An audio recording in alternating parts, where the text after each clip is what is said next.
Hello friends, I am Nitin Sharma, Senior Faculty at Coding Bytes. Hello friends. देखिए, आज हम ऐसे topic पे डिस्कशन कर रहे हैं जिसमें हमें फंक्शंस में पैरामीटर पास करने के कॉन्सेप्ट को समझना है। इससे पहले हमने पहले के सेशन में पढ़ा था कि भी फंक्शंस होते क्या हैं, उनके बेनिफिट्स क्या हैं, और फंक्शंस कितने तरीके के हैं, और फंक्शंस का यूज कैसे कैसे होता है। ये सारी चीजें हमने लास्ट सेशन में देखी थी। ओके। आज हमारे को जो चीज देखना है वो ये है कि भी जितने भी फंक्शंस हैं इनमें पैरामीटर किस किस तरीके से पास होते हैं। पाइथन में जो पैरामीटर का जो कॉन्सेप्ट है, टाइप्स ऑफ पैरामीटर जो हमारे पास में है, required field parameter, default parameter, keyword parameter and variable length parameters, 4 type के पैरामीटर्स होते हैं। रिक्वायर्ड फील्ड पैरामीटर का रोल ये है कि भी यहाँ पर बोला गया कि भाई जो आपके फंक्शन डेफिनेशन और फंक्शन कॉलिंग जो है, यानी कि फंक्शन के कंपोनेंट्स हैं, बेसिकली इंपॉर्टेंट पार्ट है। अब फंक्शन डेफिनेशन और फंक्शन कॉलिंग में जो नंबर्स ऑफ पैरामीटर हैं both are equal, these are called required field parameter. These are called required field parameter. Just like here we create the add function. It has two parameters a and b, and c is equal to a plus b, and then print c. Okay. And then the calling of the function add is the calling, and then it takes the two parameters 10 and 50 is the two parameters. These are basically the required field parameter. Okay. First of all, required field parameter. Okay. Required parameter. Okay. This is the required parameter. And then again, and then execute it.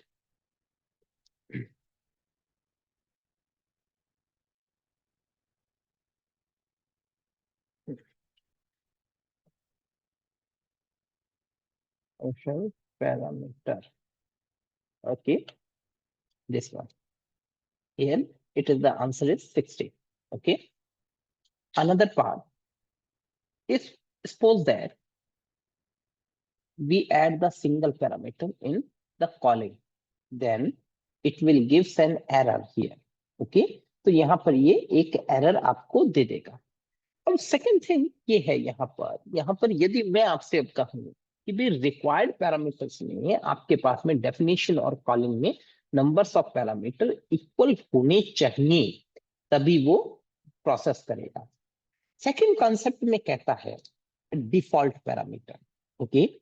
यदि suppose that कोई user function calling में single parameter enter करता है, तो क्या ये code चलेगा या एरर देगा?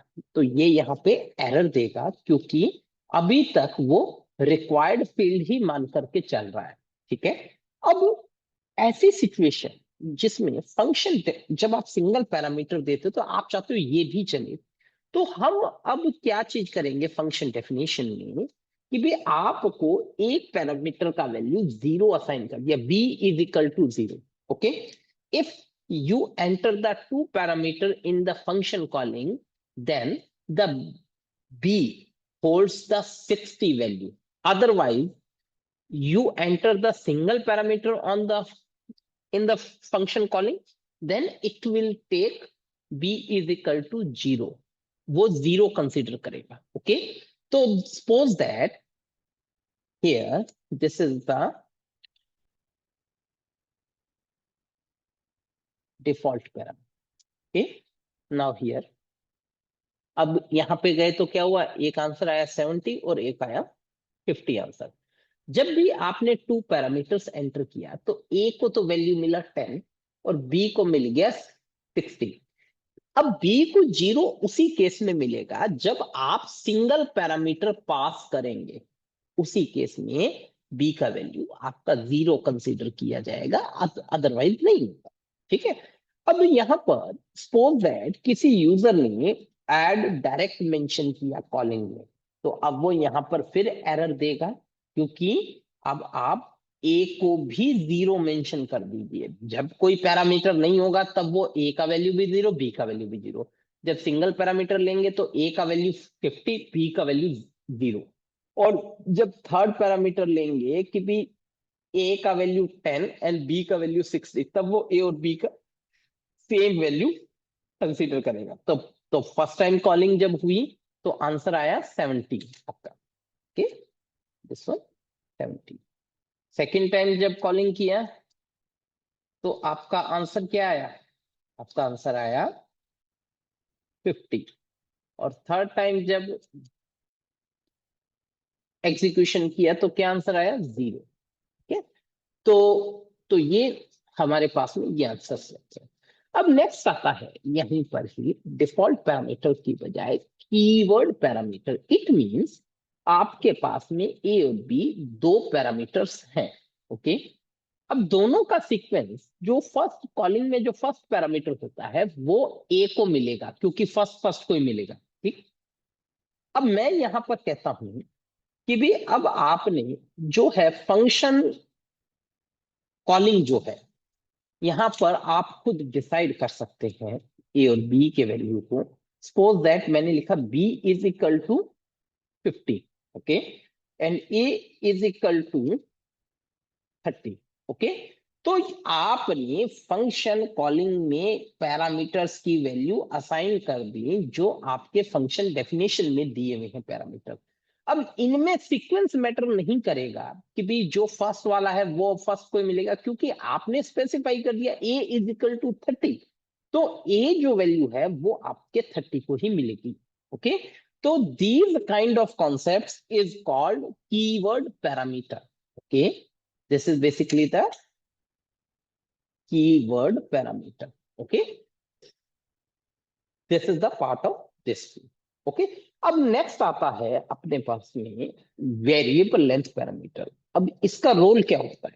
इसका रोल ये है कि हमें नहीं मालूम कि भी फंक्शन कॉलिंग के वक्त यूजर कितने पैरामीटर एंटर कर रहा है, हमें नहीं मालूम। देखिए, अब मैंने नेक्स्ट टाइम फंक्शन की कॉलिंग की, this one.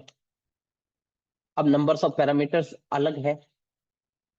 Okay, and then ये आपने 4 पैरामीटर्स दिए।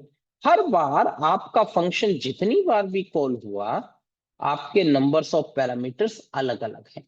ओके, तो कोई फिक्स नहीं है। तो ऐसी केसेस में हम लोग फॉलो करते हैं variable length parameter.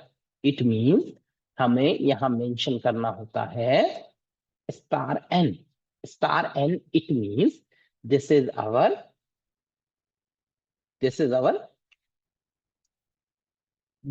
Variable length parameters. Okay, अब यहां पर क्या क्या चीजें रहती है आपकी, देखिए।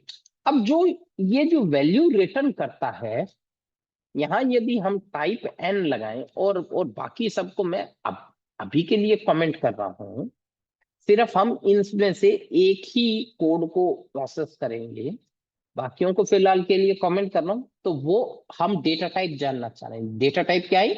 टपल टाइप, यानी कि जो एन में जो वैल्यू पास हो होके आया वो टपल टाइप का है। तो टपल टाइप का है तो एन को डिस्प्ले करवा के देख लें। तो टपल टाइप का वैल्यू आ गया। तो टपल के लिए हमें टपल्स के सभी रूल्स पता है। तो हमारे पास में हम हर एक वैल्यू को यहाँ पर प्रोसेस कर सकते हैं। सपोज दैट सम ही चाहिए, तो आपके पास में सम फंक्शन है एन का, यानी कि टपल का कंप्लीट सम वो दे देगा आपको। तो क्या आंसर आया? 48। ओके, तो मैं अब इसमें इस लाइन को कमेंट कर दूं और इसको कमेंट कर दूं और नीचे वाले सभी लाइंस को मैं प्रोसेस कर दूं। ऐसे पैरामीटर्स जिसमें, ऐसे फंक्शंस जिसमें नंबर्स ऑफ पैरामीटर्स फिक्स नहीं होते, तो ऐसी सिचुएशन में हम वेरिएबल लेंथ पैरामीटर को फॉलो अप करते हैं। ठीक है, तो अब देखो इसका भी टोटल आ गया, इसका भी टोटल आ गया और इसका भी टोटल। तो नंबर्स ऑफ पैरामीटर फिक्स नहीं है यहाँ पर, तो जिसके लिए हमारे पास में वेरिएबल लेंथ पैरामीटर्स होते हैं। तो पाइथन में आपके ये 4 टाइप के पैरामीटर्स रखे गए थे यहाँ पर। ठीक है, तो इसमें मैंने इसी में कंप्लीट एग्जांपल में ये चारों चीजें मेंशन करके मैंने एक ही एग्जांपल में आपको प्रोसेस करके दिखाया है। Thank you.